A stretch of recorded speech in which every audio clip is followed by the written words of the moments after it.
बिस्मिल्लाहिर्रहमानिर्रहीम। अज़ीज़ तलबा अस्सलाम वालेकुम। मैं खुर्रम रज़ा, आप देख रहे हैं मेरा YouTube channel Urdu class with Khurram. हाजिर हूँ आज नए उन्वान के साथ। आज का हमारा उन्वान 11वीं जमात की गुलज़ार उर्दू से एक मज़ाहिया मज़मून है, एक अनारो सद बीमार। इसके मुसन्निफ़ हैं इब्ने इंशा।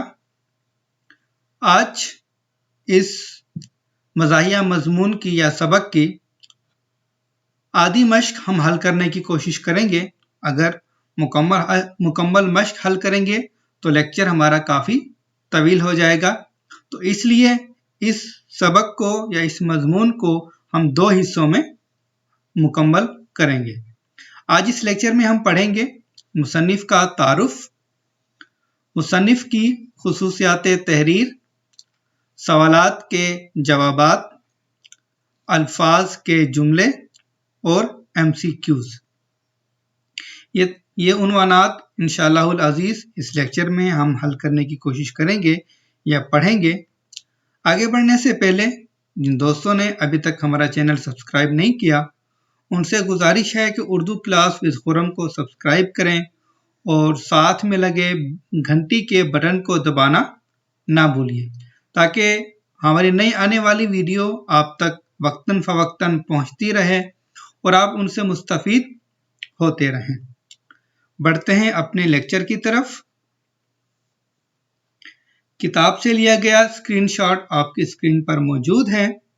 आज इस मश्क का जो ये मश्क है, इसमें हम सवाल नंबर 1 पढ़ेंगे, सवाल नंबर 2 होगा, सवाल नंबर 3 और सवाल नंबर 4। ये 4 सवालात हम इस लेक्चर में पढ़ेंगे। बाकी जो सवालात होंगे वो इंशाल्लाह दूसरी वीडियो में हम इसको कवर करेंगे। बढ़ते हैं अपनी अगली स्लाइड की तरफ।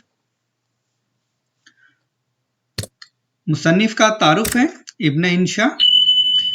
असल नाम शेर मोहम्मद खान और इंशा तखल्लुस था। जून 1927 ईस्वी को जिला जालंधर में पैदा हुए। 1978 ईस्वी को लंदन में वफात पाई। क्योंकि 1978 ईस्वी में वो बीमारी के बाइस लंदन गए थे और लंदन में ही उनकी वफात हुई।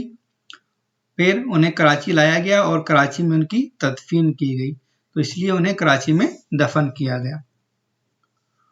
1946 ईस्वी में जामिया पंजाब से BA किया और 1953 ईस्वी में कराची यूनिवर्सिटी से MA किया। 1962 ईस्वी में नेशनल बुक काउंसिल के डायरेक्टर मुकर्रर हुए। इब्ने इंशा शायर भी हैं और अदीब भी। उन्होंने गज़लें, नज़्में और गीत लिखे। इब्ने इंशा ने यूनेस्को के मुशीर की हैसियत से मुतअद्दिद यूरोपीय और एशियाई ममालिक का दौरा किया था और उनका अहवाल अपने सफ़रनामों में फ़काहिया अंदाज में तहरीर किया था। फ़काहिया का मतलब होता है कि मज़ाहिया अंदाज में, शगुफ्ता अंदाज में। उनकी तसानीफ हैं, चंद तसानीफ का जिक्र किया जाता है। उर्दू की आखिरी किताब चलते हो तो चीन को चलिए, खुमार गंदुम, दुनिया गोल है, इब्ने बतूता के ताक़ुब में। ये जो 5 तसानीफ हैं ये उनकी नसरी तसानीफ हैं। बाकी इस बस्ती के कूचे में, चांद नगर, दिले वेशी, बिल्लो का बस्ता जो बच्चों के लिए लिखी थी। तो ये जो 4 किताबों के नाम पढ़े ये उनकी शायरी की तसानीफ हैं। ये था मुसन्निफ़ का तारुफ। बढ़ते हैं अगली स्लाइड की तरफ, जहाँ पर मुसन्निफ़ की तर्ज तहरीर या खुसूसियात तहरीर दर्ज हैं। इब्ने इंशा की तर्ज तहरीर या खुसूसियात तहरीर। ज़बान व बयान।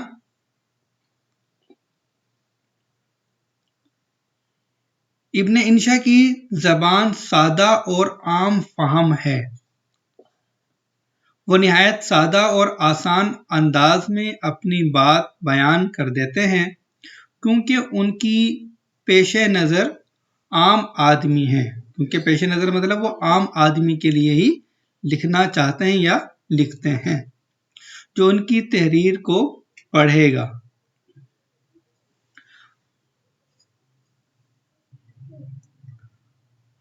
वाक़यात में तसलसल, उनकी नस्र में रब्तो तसलसल पाया जाता है। वाक़यात को ऐसे तरतीब वार लिखते हैं जैसे जंजीर की कड़ियों में बाहम परो दिया हो। ठीक है, कि वो अल्फाज को या वाक़यात को ऐसे तरतीब से लिखते हैं कि एक कड़ी से दूसरी कड़ी मिली होती है। इससे कारी की दिलचस्पी बरकरार रहती है। मंजर कशी, इब्न इंशा को मंजर कशी में कमाल हासिल है। मंजर कशी, इब्न इंशा को मंजर कशी में कमाल हासिल है। वो मंजर कशी के हवाले से ऐसे अल्फाज का चुनाव करके वो मंजर को कारी के सामने ऐसे ला खड़ा करते हैं जैसे कारी उस मंजर को अपनी हकीकी आंखों से देख रहा हो। ये एक कमाल होता है एक मुसन्निफ का कि वो अल्फाज को इस तरह से मुंतखब करते हैं या अल्फाज का ऐसे इंतखाब करते हैं कि उस मंजर को कारी के सामने ला खड़ा करते हैं जैसे कारी मतलब पढ़ने वाला उस मंजर को अपनी आंखों से देख रहा हो। जुजियात निगारी, इब्न इंशा एक कामयाब सफरनामा नवेस हैं। वो आंखें बंद करके सफरनामा नहीं करते बल्कि खुली आंख से जज्बात और एहसासात के दायरे में आकर चीजों को देखते और परखते हैं। मेरे ख्याल में ये जज्बात निगारी होगा, जुजियात नहीं, जज्बात निगारी। गलत जो है वो टाइप हो गया है, जज्बात निगारी। तारीखी पहलू, इब्न इंशा के सफरनामों में तारीखी पहलू बदरजा अतम मौजूद होता है। वो अपने क़ारीन को अपने असलाफ की कुर्बानियों और बहादुरी के किस्से भी सुनाते हैं। यहाँ पर मैंने उनकी 5 जो है वो खुसूसियात तहरीर यहाँ पर लिखी हैं। इसके अलावा उनकी जो सबसे अहम है वो मैं आपको बताए देता हूँ, जगह नहीं थी इसलिए मैंने यहाँ पर नहीं लिखी। तंज़ो मिज़ा, तंज़ो मिज़ा जो है वो उनकी एक अहम खासियत है तहरीर की। इब्न इंशा चूंकि अपनी तहरीरों में तंज़ मिज़ा से पुर असर बनाने के आदी हैं। अपनी तहरीरों को तंज़ो मिज़ा से पुर असर बनाने के आदी हैं, इसलिए उनकी हर तहरीर में उनका ये रंग झलकता है। उनके सफरनामे उनके इस अंदाज़े तहरीर की वाज़े मिसालें हैं। क्योंकि उन्होंने ज़्यादातर जो है वह सफ़रनामे लिखे हैं तो उन सफ़रनामों में जो है वो फ़क्काहिया अंदाज उसमें झलकता है। ये थी मुसन्निफ़ की खुसूसियात तहरीर। बढ़ते हैं अगले सवाल की तरफ। सवाल नंबर 1, दर्ज झेल सवालात के जवाब दीजिए। जुज़ अलिफ है, कराची में औसतन कितने मरीजों के इलाज के लिए एक डॉक्टर होता है? जवाब, कराची में औसतन 700 आदमियों के लिए एक डॉक्टर होता है। यह था जुज़ अलिफ। बढ़ते हैं अगले जुज़ की तरफ। जुज़ बे, मगरबी मुल्कों में मरीजों और डॉक्टरों की क्या सूरत हाल बयान की गई है? जवाब है, मगरबी मुल्कों में मरीजों और डॉक्टरों की ये सूरत हाल बयान की गई है कि हर 500 आदमियों पर एक डॉक्टर होता है। ऐसे भी देश हैं जिनमें हर 5-7 आदमियों के पीछे एक डॉक्टर है, बल्कि एक आध मुल्क तो ऐसा है जहां एक आदमी के पीछे 2 डॉक्टर हैं। ये था जुज़ बे। बढ़ते हैं अगले जुज़ की तरफ।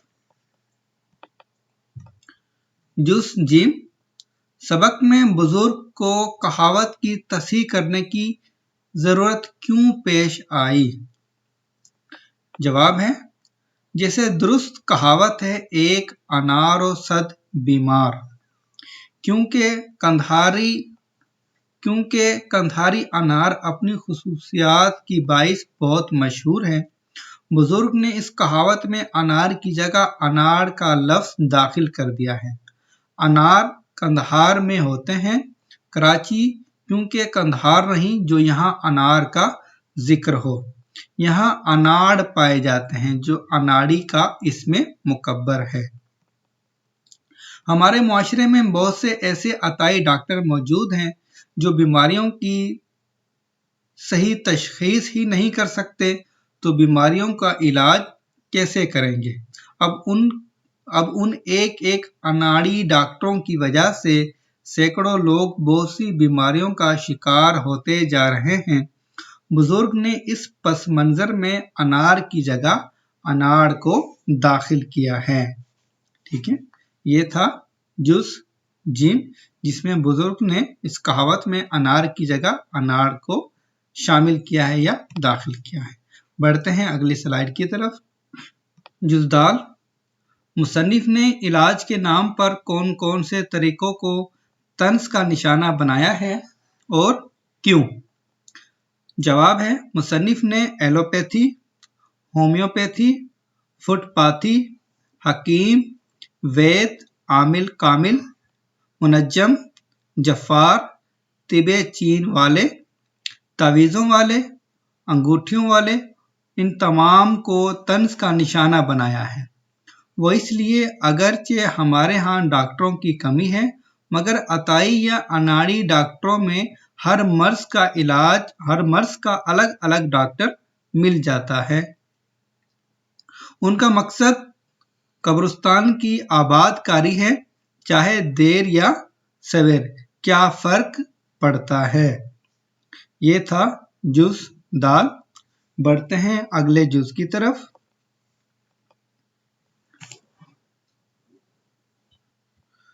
जुज़ है, हुक्मी इलाज से क्या मुराद है? जवाब है, हुक्मी इलाज से मुराद ऐसा इलाज जिससे मरीज यकीनी तौर पर अच्छा हो जाएगा। अगर तंजिया अंदाज में देखा जाए, अनाड़ियों या अताई डॉक्टरों का ऐसा इलाज जिससे मरीज की बीमारी में कुछ अफाका हो गया तो ठीक, नहीं तो अल्लाह के हुक्म से वो तमाम बीमारियों से हमेशा हमेशा के लिए खुलासी हासिल कर लेगा, यानी वफात पा जाएगा। तो यहाँ पर एक तंजिया अंदाज में हुक्मी इलाज को यहाँ पर बताया गया है कि अगर अनाड़ी डॉक्टरों से इलाज करवाया जाए तो होगा ये कि अगर वो अफाका हो गया तो ठीक, नहीं तो फिर वो जो है वो अल्लाह के हुक्म से वफात पा जाएगा, यूं अल्लाह का हुक्म पूरा हो जाएगा। ये था जुज़ है। बढ़ते हैं अगले जुज़ की तरफ। जुज़ वाव, मियां रफीकुद्दीन का इलाज किस तरह हुआ? जुज़ जवाब है, मियां रफीकुद्दीन का इलाज इस तरह हुआ कि जो उनके घुटने पर मामूली सी फुंसी निकली थी, किसी अताई डॉक्टर की मरहम से वो फोड़ा बन गई। उस फोड़े पर पाउडर छिड़का तो आस पास कुछ और फोड़े निकल आए। बिलाखिर फिर उन्हें अस्पताल दाखिल किया, वहां उनका ऑपरेशन हुआ और 3-4 माह में सेहतयाब होकर वापस घर आ गए। ठीक है, सेहतयाब होकर वापस घर आ गए। ये था जुज़ वाव। बढ़ते हैं अगले जुज़ की तरफ। जुज़ ज़े, मुसन्निफ ने किस मुआशरती रवैये की निशानदही की है? मुसन्निफ ने अपने इस मजमून में मुआशरे के ऐसे अनाड़ी या अताई डॉक्टरों के तजर्बात पर तंज किया है जो लोगों की सेहत के साथ किए जाते हैं, और उन तजर्बात के नतीजे में बहुत से लोगों की जानें भी चली जाती हैं। ये थे सवालात के जवाबात। बढ़ते हैं अपने अगले सवाल की तरफ। सवाल नंबर 2, दुरुस्त जवाब पर टिक का निशान लगाइए। एक अनारोसद बीमार में हालात बयान किए गए हैं। तिब्बी। एक अनारोसद बीमार, इसका दुरुस्त जवाब है मज़ाहिया, मजमून। एक अनारोसद बीमार में तंज किया गया है किस पर? दुरुस्त जवाब है अताइयों पर। मुसन्निफ की डायरी भरी हुई थी किससे? टोटकों से। एक अनारोसद बीमार कवायद की रूह से है कहावत। ये था सवाल नंबर 2। बढ़ते हैं अगले सवाल की तरफ। सवाल नंबर 3 है, दर्ज झेल अल्फाज को अपने जुमलों में इस्तेमाल कीजिए। पहला लफ्ज है उफुक। उफुक कहते हैं ऐसी जगह जहां पर हमें जमीन और आसमान मिलते हुए नजर आए। ठीक है, जगह से मुराद जब हम देखते हैं कहीं दूर तो हमें यूं लगता है कि जमीन और आसमान आपस में मिल रहे हैं, मगर हकीकतन ऐसा कुछ नहीं होता, सिर्फ ज़ाहिरन हमें वो नजर आता है। अल्लामा इकबाल 19वीं सदी के उफुक पर चमकने वाले वो शायर हैं जिन्होंने अपनी शायरी के जरिए मुसलमानों का लहू गरमाया। औसत, हमारे खेतों में कमाद की फसल की औसत, हमने औसत, दुरुस्त इसका तलफ़ुज़ औसत होगा, नहीं, दुरुस्त इसका तलफ़ुज़ है औसत। औसत ही जो है वो दुरुस्त तलफ़ुज़ है। औसत पैदावार तकरीबन 1000 मन फी एकड़ है।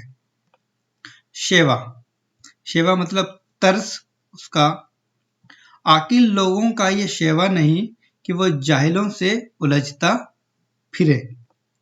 रेल पेल मतलब के रश हो जाना।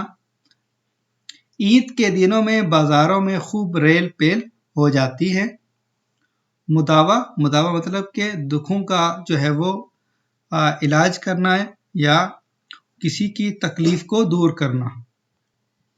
इन नामुसाइद हालात में जुल्मत में घिरी आवाम के दुखों का कोई मुदावा ना कर सका। ये थे सवालात के जवाबात। बढ़ते हैं अगले सवाल की तरफ। सवाल नंबर 6, सबक में शामिल मुहावरे चुनकर लिखिए और अपने जुमलों में इस्तेमाल कीजिए। यहाँ पर मैंने कुछ जुमले जो है वो यहाँ पर लिखे हैं। कंधा देना, जनाजे को कंधा देना कारे सवाब है या सवाब का काम है। गिरह में बांधना मतलब ये है कि उसको अच्छे तरीके से जहन नशीन कर लेना। बुजुर्गों की नसीहतों को गिरह में बांध लेना चाहिए। रेल पेल होना, रश हो जाना। दौलत की रेल पेल ने अहमद को काहिल और सुस्त बनाकर रख दिया है। जी लगना, जब बच्चा स्कूल जाना शुरू करता है तो उसका स्कूल में जी नहीं लगता। आज का लेक्चर हमारा यहाँ पर ख़त्म होता है। उम्मीद है कि आपको हमारी ये वीडियो पसंद आएगी। अगर आपको हमारी ये वीडियो पसंद आए, लाइक कीजिएगा, कमेंट कीजिएगा और शेयर कीजिएगा। जिन दोस्तों ने अभी तक हमारा चैनल सब्सक्राइब नहीं किया, उनसे गुजारिश है कि उर्दू क्लास विद खुर्रम को सब्सक्राइब करें और साथ में बेल के बटन को दबाना ना भूलें। शुक्रिया।